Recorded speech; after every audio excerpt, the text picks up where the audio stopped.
안녕하세요. 미국 유학고수TV 시청자 여러분들, 유학고수입니다.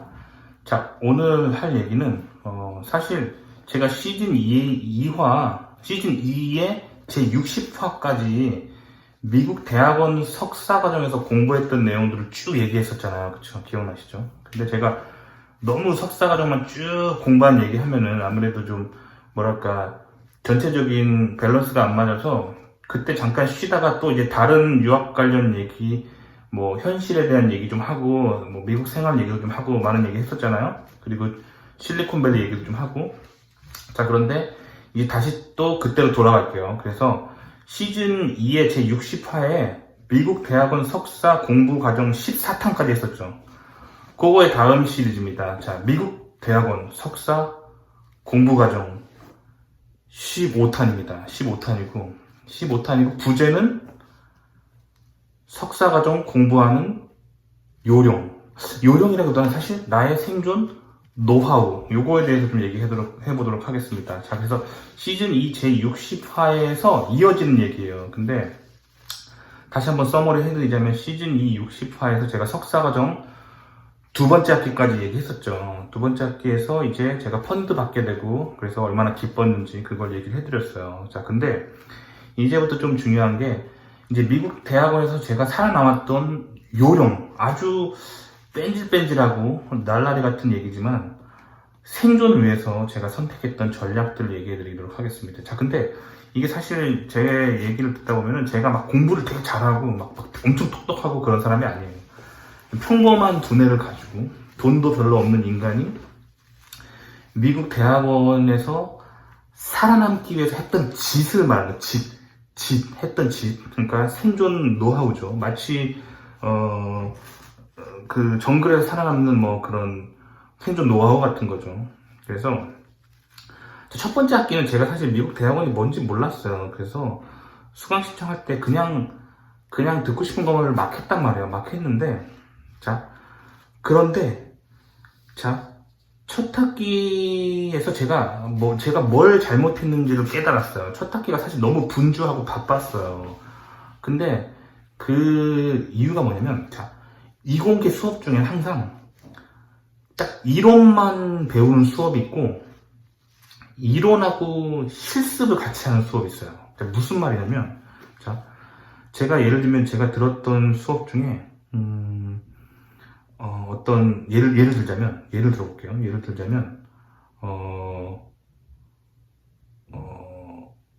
어떤 수업들은 딱 수강 신청을 딱 하면은 교수님이 딱 그 수강 신청한 그 시간에만 딱 가르치고 깔끔하게 딱 끝나는 수업이 있어요. 그거는 그 수업만 딱 듣고 중간고사, 기말고사 보고 숙제만 제대로 내면 학점이 나오는 거죠. 그런데 제가 첫 학기에 들었던 수업 중에 예를 들어볼게요.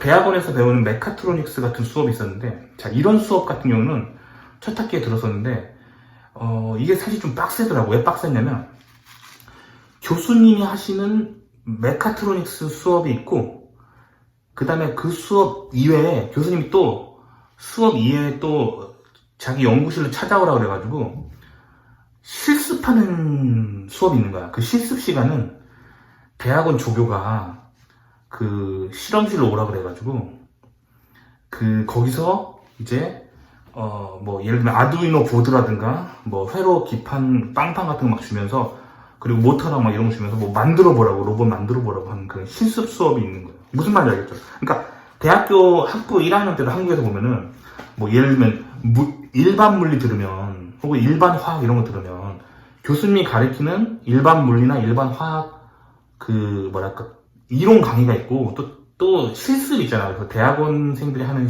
운영하는 그 실험실에 가서 막 물리 실험 하면서 이렇게 막 떨어뜨리고 막 물리 계산하고 막 그러잖아요. 그리고 화학 실험 막 이렇게 비커에다가 막 이렇게 화학 물질 섞어가지고 막 뭐 하잖아. 그러니까 요런 수업이 사실 부담이 많이 돼요. 왜냐면 똑같은 학점인데 이론이 있고 실습이 있는 거야. 그러니까 사람이 써야 되는 에너지가 2배인 거야. 근데 난 이걸 몰랐어.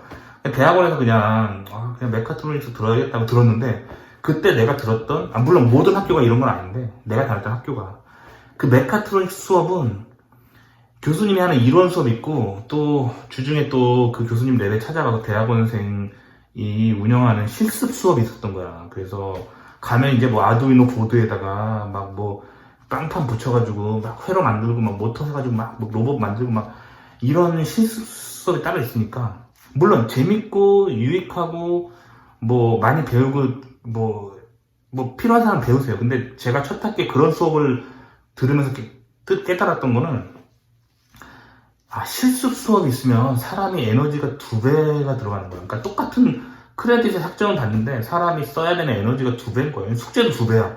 이론 시간에 내야 되는 숙제가 있으면서 실습 시간에 내야 되는 숙제가 있으니까 숙제도 2배고 너무 에너지가 많이 들어가는 거야. 근데 그런 식으로 첫 학기에 그런 수업을 여러 개 들어가지고 너무 피곤했어. 그래서 내가 2번째 학기부터 내 생존 노하우는 실습이 딸리는 수업은 절대 듣지 말자. 그래서 2번째 학기부터는 실습이 들어간 수업을 듣지 않았어요.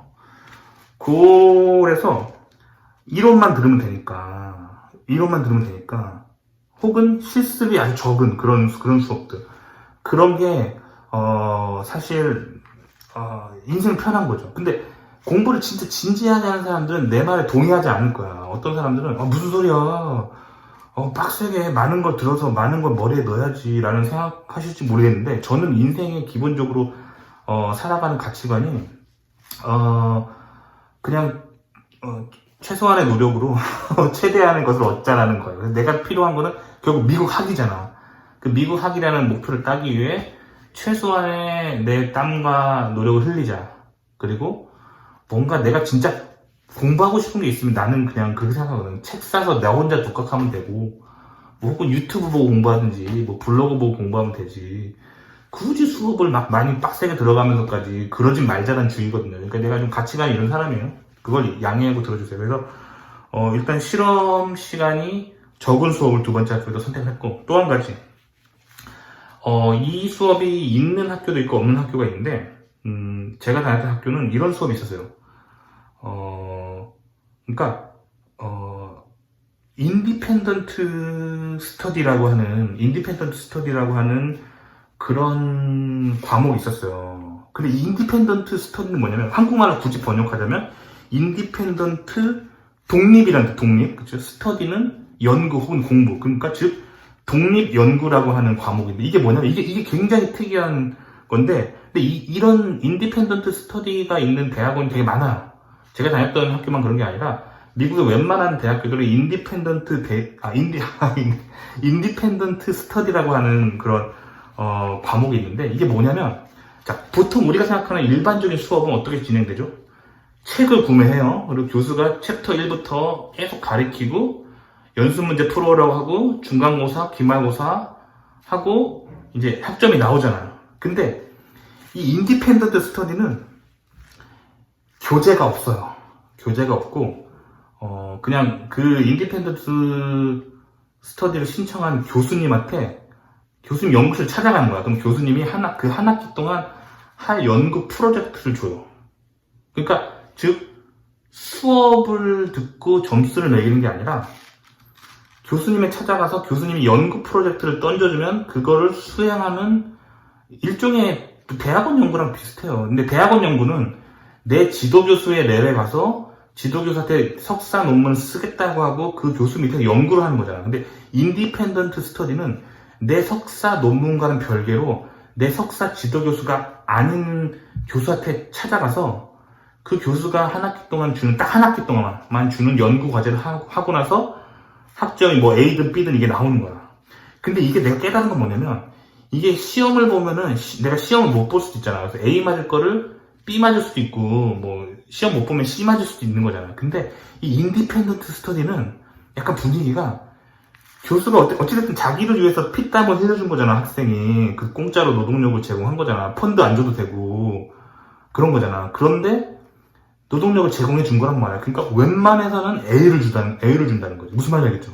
그래서 내가 이걸 깨달았어. 그래서 인디펜던트 스터디를 들었죠. 그래서 대학원의 그 학기의 한 과목을 이렇게 들었죠. 그렇게 해서 그러니까 첫 번째 들었던 수업은 실습이 아주 적은 혹은 실습이 없는 거의 없는 그런 수업을 한 과목 듣고 그 다음에 인디펜던트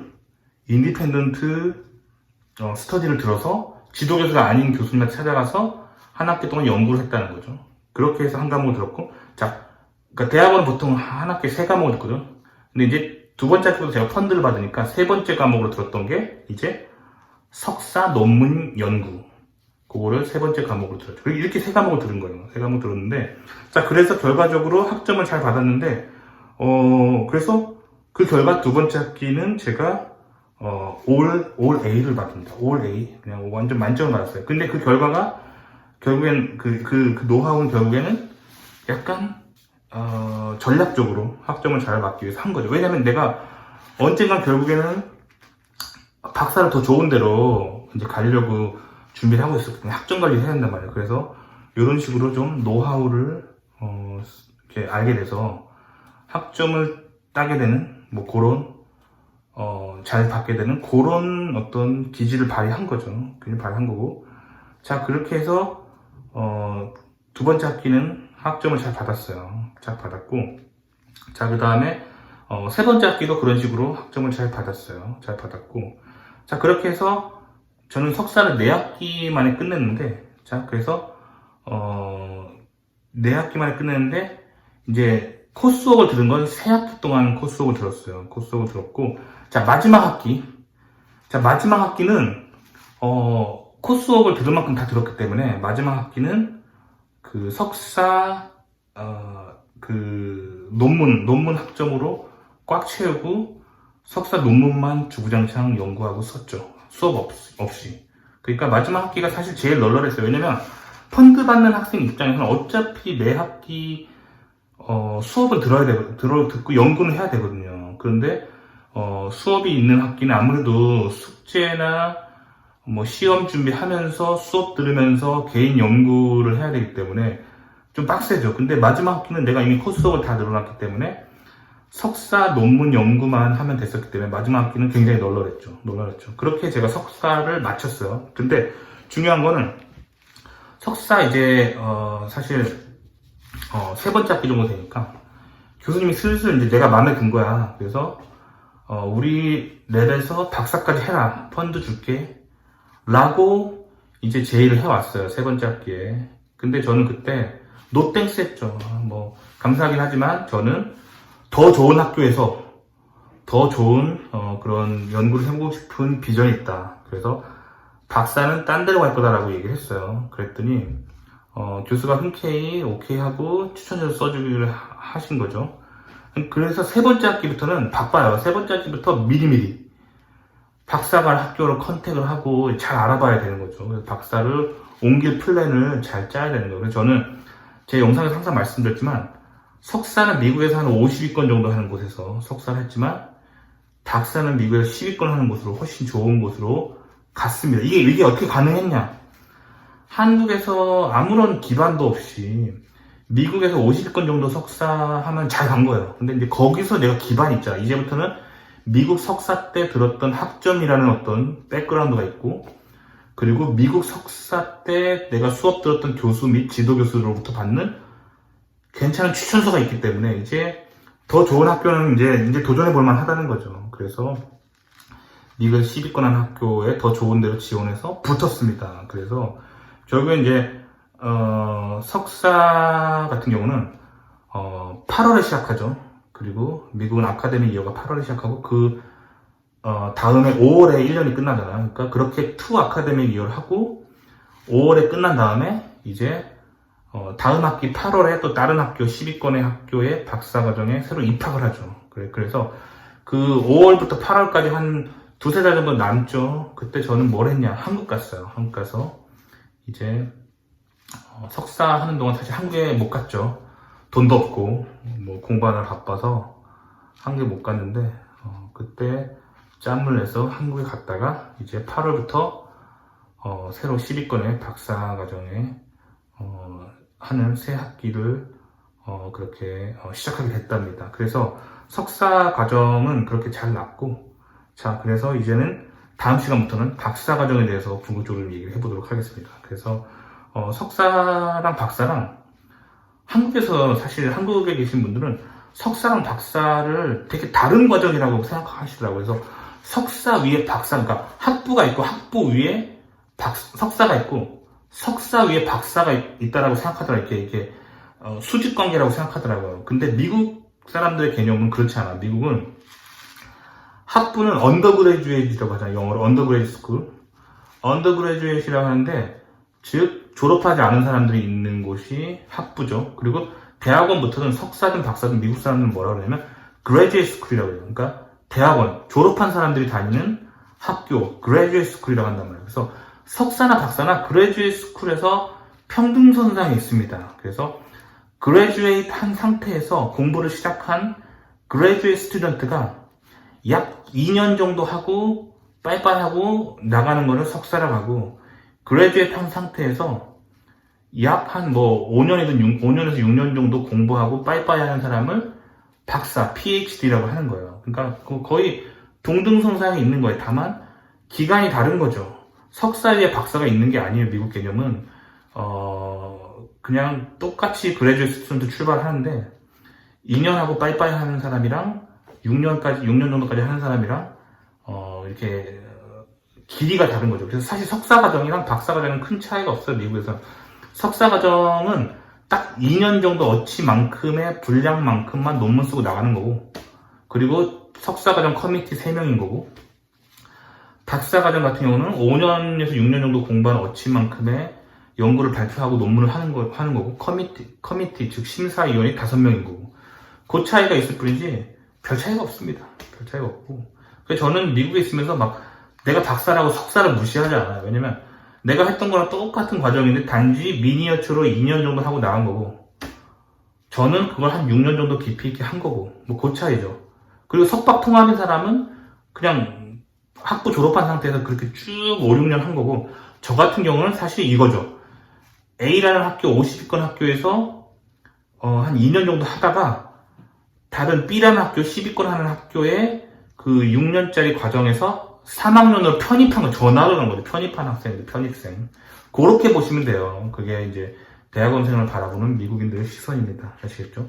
자, 그래서 오늘은 그 석사과정을 마친 그 얘기를 해보았습니다. 근데 사실 마지막 학기에 그래서 논문 발표하는 거 그런 거 어떻게 했는지 아직 얘기 안 했죠. 그렇기 때문에 석사과정을 아직 끝내진 않을게요. 근데 이제 다음 시간부터는 이제 석사 논문을 어떻게 내가 디펜스 했는지 그 얘기 좀 해드리고, 그 다음에 박사 진학한 얘기 이제 계속 이어서 해드리도록 하겠습니다. 도움이 되셨길 바라고요. 좋아요와 구독 눌러주시고요.